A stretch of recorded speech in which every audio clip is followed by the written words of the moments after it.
दफा खैबर के कुछ यहूदी आप सल्लल्लाहु अलैहि वसल्लम के पास आए और बड़े ही अजीब अंदाज में पूछा, या अबुल कासिम, अल्लाह ने फरिश्तों को तो हिजाब के नूर से पैदा किया है, ये हमें मालूम है। आदम को गुंदी हुई खनखनाती मिट्टी से पैदा किया, इसका भी हमें इल्म है। इब्लीस को भड़कते हुए आग के सोले से पैदा किया है, आसमान को धुएं से, जमीन को पानी के छाक से पैदा किया है, ये तो हम सब जानते हैं। लेकिन तुम ये बताओ अबुल कासिम, अल्लाह को किसने पैदा किया है? हमें ये तो बताओ, वो दिखने में कैसा है? हम भी तो जाने उसकी शक्ल सूरत कैसी है, हम भी तो जाने उसके हाथ कैसे हैं। वो सोने से बना हुआ है अबुल कासिम या पीतल से?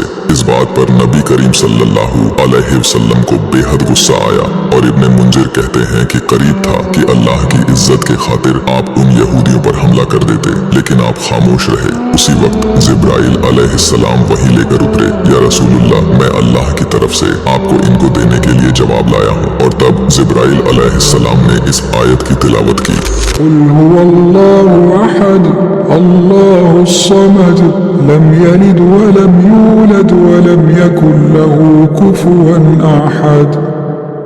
इसके बाद वो यहूदी खामोशी के साथ वहां से चले गए।